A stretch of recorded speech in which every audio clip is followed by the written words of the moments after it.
Hello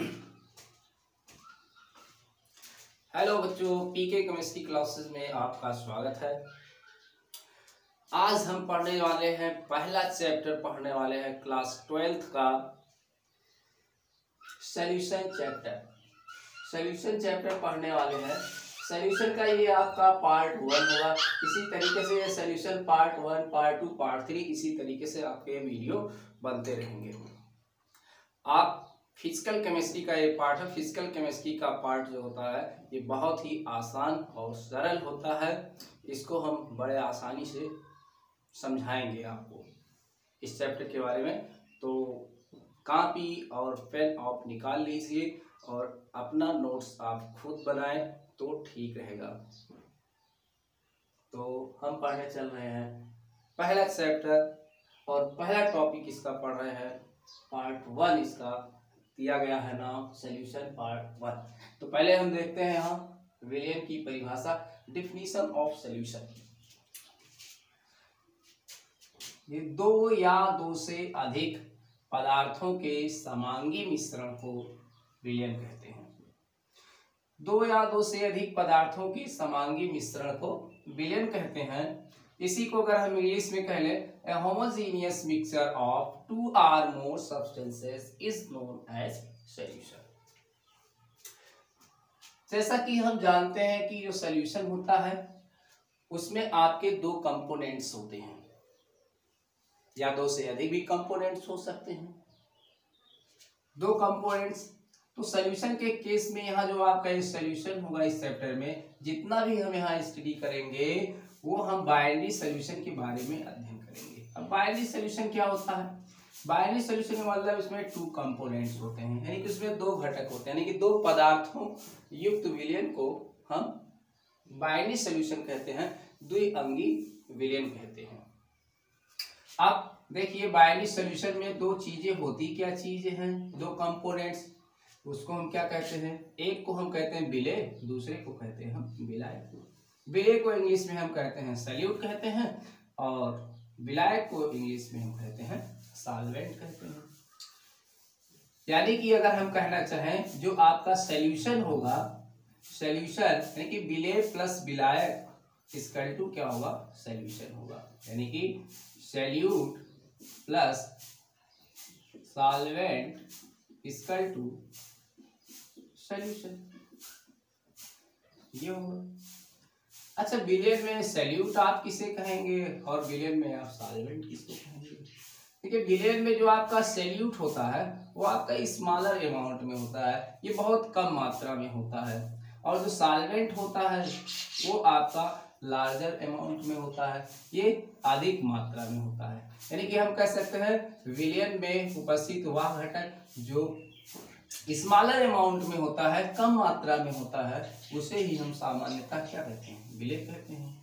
और विलेय में जिस घटक यानी कि जिस कंपोनेंट की मात्रा अधिक होती है, ज्यादा होती है, उसी को हम सामान्यतः क्या कहते हैं? विलायक कहते हैं। चलिए इसको हम समझ लेते हैं कैसे। जैसे मान लीजिए कि ये 20% एल्कोहल का सॉल्यूशन है, जलीय सॉल्यूशन है, 20% एल्कोहल का जलीय सॉल्यूशन है। तो इसका क्या मतलब हुआ? इसका मतलब ये हुआ इसमें 20% आपका एल्कोहल है और 80% इसमें क्या आपका पानी है। तो ये 20% आपका ये कम हुआ, तो जो कम मात्रा है वो आपका सॉल्यूट कहलाएगा, और ये 80% आपका इसमें पानी है, ये आपका क्या कहलाएगा? सॉल्वेंट कहलाएगा यहाँ पर। इसी तरीके से यदि हम दूसरा एक एग्जाम्पल है, 80% एल्कोहल का अगर हम सॉल्यूशन ले, जिसका जलीय ये सॉल्यूशन है, तो इसमें क्या कहेंगे? 80% का मतलब क्या कहेंगे? 80% का एल्कोहल का मतलब इसमें 80% आपका एल्कोहल है और 20% आपका इसमें क्या है? वाटर है। अब यहाँ क्या हो गया? ये आपका ज्यादा है यहाँ पर एल्कोहल, अब यही एल्कोहल आपका यहाँ पर क्या हो गया? सॉल्वेंट हो गया, और यही यहाँ पर आपका ये वाटर क्या हो गया? सॉल्यूट हो गया। अब इसके पहले यहाँ वाटर आपका सॉल्वेंट यहाँ था, अब यहाँ पर वाटर आपका क्या हो गया? सॉल्यूट हो गया। तो आपका वाटर भी सॉल्यूट हो सकता है आपका एल्कोहल भी जो है सॉल्यूट हो सकता है, कोई भी एल्कोहल हो सकता है, कोई भी आपका सॉल्वेंट हो सकता है। ये अमाउंट पर आपका डिपेंड करेगा। जिसकी मात्रा कम होगी वही आपका सॉल्यूट कहलाएगा, और जिसकी मात्रा आपकी ज्यादा होगी वो आपका क्या कहलाएगा, सॉल्वेंट कहलाएगा। चलिए एक तीसरा केस भी आपके दिमाग में आता होगा कि अगर 50% का हो तो दोनों ही उसमें 50% एल्कोहल का अगर सोल्यूशन है तो उसमें 50% वाटर होगा और 50% क्या होगा, एल्कोहल होगा। अब इसमें आप किसको कहेंगे, विलेय और किसको कहेंगे विलायक। इसमें आप किसी को भी कह सकते हैं विलेय और विलायक, किसी को भी आप कह सकते हैं। तो इसमें आपका जो विलेय होगा वाटर होगा, इसमें जो आपका सॉल्यूट होगा वो एल्कोहल होगा। तो इसमें किसी को भी आप कह सकते हैं, या एक दूसरा तरीका है इसको आपको समझने का, दूसरे तरीके के आधार पर भी हम कह सकते हैं इसको, यानी कि फाइनली, यानी जो सॉल्वेंट आप विलेय होगा, फाइनली जो सॉल्यूशन होगा, सॉल्यूशन जो आपका होगा फाइनली जिस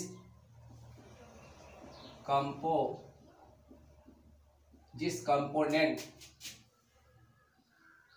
की फिजिकल स्टेट ले वही आपका क्या कहलाता है, सॉल्वेंट। यानी कि आप विलेन 2 घटक लेकर आप बनाए, जिसकी आपको जैसी आपकी फिजिकल स्टेट विलेन की दिखे वैसा आपका उसमें वही जो फिजिकल स्टेट दिखेगा वही आपका क्या कहलाएगा, सॉल्वेंट कहलाएगा। जैसे अगर 50% का आपका जो है 50% का में 50 ग्राम चीनी ले ले और 50 ग्राम जो है आप जो है पानी ले ले, 50 ग्राम चीनी और 50 ग्राम पानी ले ले, तो आपको विलेन कैसा दिखने वाला है, लिक्विड जैसा दिखेगा। तो जाहिर सी बात इसमें पानी जो आपका होगा सॉल्वेंट का काम करेगा यहाँ पर। ठीक, आई होप आपको समझ में आया होगा इतनी बातें। अब हम देखते हैं विलेन की प्रॉपर्टीज ऑफ सॉल्यूशन। विलेन के क्या गुण है।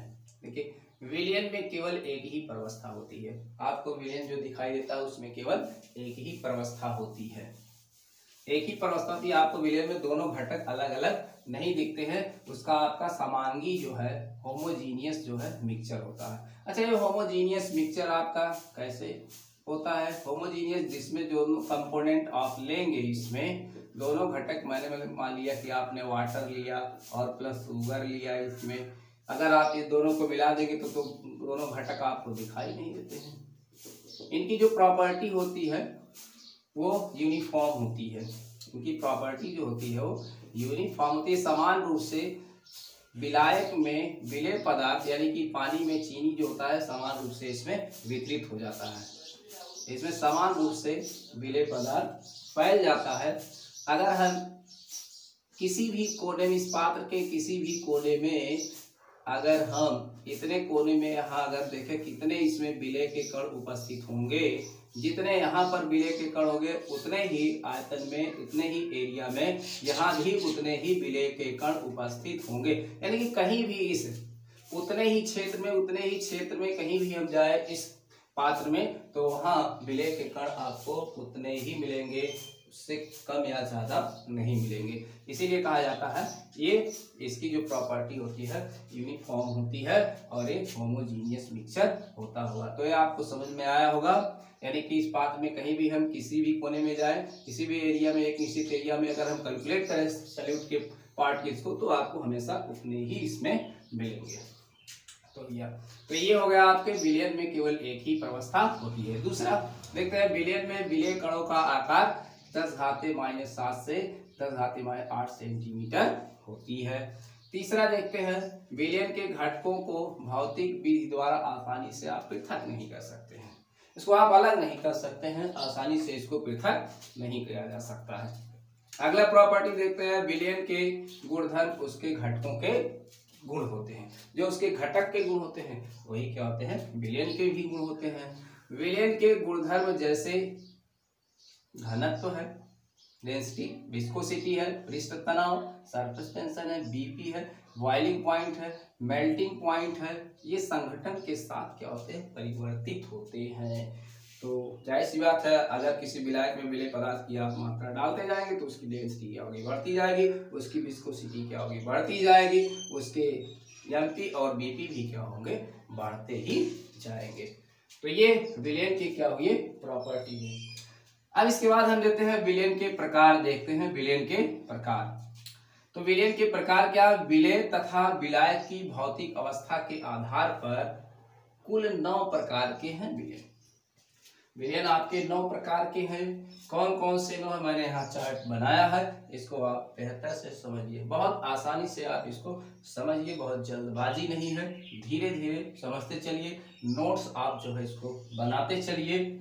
देखिए पहला देखते हैं, पहला इसमें 9 प्रकार के विलयन, यानी कि 3 त्रिका 9, ये 9 प्रकार के जो कि भौतिक अवस्था मेनली होती है, 3 त्रिका 9 आप कर लीजिए तो 9 प्रकार के विलयन आपके होंगे। तो पहला आपका देखिए, एक क्रमांक 9 लिखे, ये विलयन के प्रकार है। यहाँ ये आपका पहला जो आपका यहाँ विलय होगा, दूसरा आपका क्या होगा, यहाँ विलायक होगा। जैसे देखिए पहले ठोस का ठोस में विलयन क्या होता है, ये ठोस का ठोस में विलयन देखिए आपका उदाहरण लिखा, मिश्र धातुएं होती है, जैसे आपका पीतल हुआ, आपका कांसा हुआ। अच्छा, पीतल में क्या होता है, पीतल में आपका होता है जिंक प्लस और कॉपर, जिसमें जिंक आपका 80% होता है और प्लस कॉपर आपका क्या होता है, 20% होता है। इसी तरीके से आपका कांसा है, कांसा में क्या होता है भैया, कॉपर और क्या होता है, टीन होता है, जिसमें कॉपर कितना होता है, 90% होता है, प्लस टीन कितना होता है, 10% होता है। ठीक, तो ये आपको पीतल में या कांसे में अलग अलग ये धातु नहीं दिखाई देती है, एक इनका जो है समांगी जो है विलयन बन जाता है। चलिए इसका उदाहरण हो गया। दूसरा देखते हैं ठोस द्रव का विलयन, देखते हैं ठोस द्रव का विलयन। आप बनाते भी हैं इसका विलयन, जैसे आपने यूरिया घोल लिया, नमक घोल लिया, चीनी घोल लिया, ग्लूकोज घोल लिया, पानी में आपने घोल लिया, तो इसका जो जलीय विलयन होता है, यूरिया, नमक, चीनी, ग्लूकोज इत्यादि का जलीय विलयन, इसमें आपका विलायक क्या होता है भैया, द्रव होता है। जो विलायक आपका होता है वो द्रव अवस्था होता है, जो सैल्यूट आपका होता है वो ठोस होता है, जैसे चीनी आपका ठोस हुआ और पानी आपका क्या हुआ, द्रव हुआ। तीसरा देखते हैं ठोस द्रव का, ठोस और गैस का विलयन देखते हैं। जैसे आपका क्या हुआ, धुआं, देखिए धुआं वायु में क्या होता है भैया, कार्बन के कण होते हैं। या देखिए अब आयोडीन है, कपूर है, का वायु में क्या होता है, ऊर्ध्वपातन होता है। या आपका क्या है, धूल है, वायुमंडल में है धूल, गैस के आपका वायुमंडल गैस है, उसमें धूल के कण भी है छोटे छोटे। या जो है धुआं आपका है, धुआं उसमें कार्बन के ईंट भट्टे आग से निकले हुए कार्बन के कण है। आयोडीन है, कपूर है। ये ऊर्ध्वपातन क्या है, ऊर्ध्वपातन क्या होता है, ऊर्ध्वपातन मतलब कुछ ऐसे पदार्थ होते हैं जिसको गर्म करने पर वो सीधे क्या होते हैं, द्रवावस्था में परिवर्तित हुए बिना ही सीधे ठोस से गैस अवस्था में परिवर्तित हो जाते हैं। ऐसे इस प्रक्रिया को हम कहते हैं ऊर्ध्वपातन, और ऐसे पदार्थ को हम कहते हैं ऊर्ध्वपातक पदार्थ कहते हैं, जैसे आयोडीन है, कपूर है। ये चौथा देखते हैं द्रव, ठोस का। द्रव का देखिए ये ठोस का था, अब ये देखिए आपका है द्रव का।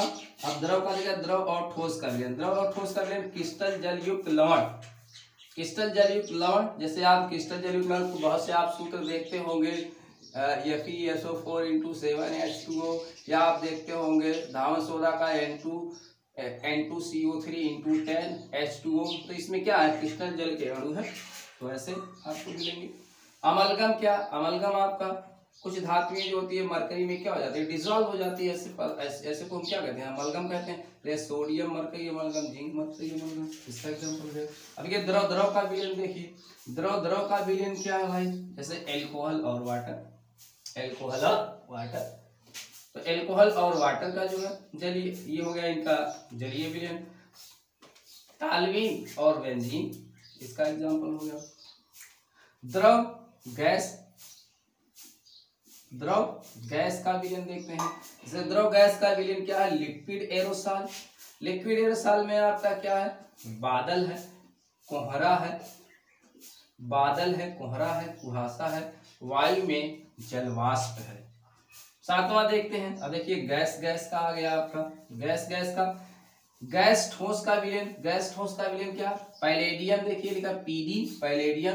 पैलेडियम एक आपका एक प्रकार का धातु है और ये धातु हाइड्रोजन गैसों का क्या करता है, अधिशोषण कर लेता है। देखिए यहाँ ठोस आपका जो है विलायक होता है और ये उसकी सतह पर अधिशोषित होता है। पैलेडियम धातु है, इसकी सतह पर गैस के अणु क्या हो जाते हैं, आकर अधिशोषित हो जाते हैं। इसी तरीके से टाइटेनियम धातु द्वारा नाइट्रोजन गैस का अधिशोषण। टाइटेनियम धातु है, इसकी सतह पर क्या हो, नाइट्रोजन गैस क्या हो, आकर अधिशोषित हो जाए।